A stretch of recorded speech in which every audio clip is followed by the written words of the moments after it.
எங்க போயிருந்த? எங்கேயும் எங்க அப்பா இறந்துட்டாரு. இறுதி சடங்கு நடந்தது. பொண்ணை தவிர எல்லாரும் அங்க வந்திருந்தாங்க. தயவு செஞ்சு என்ன மறந்துட்ட. இங்க வராத. என்னை விட்டு பிரிஞ்சு போயிடுனவர் சொன்னாரா?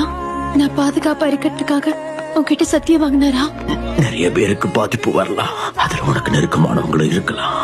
அதனால எனக்கு ஒரு சத்தியம் செஞ்சு கொடு. தயவு செஞ்சு என்னை விட்டு விலகி போயிடு.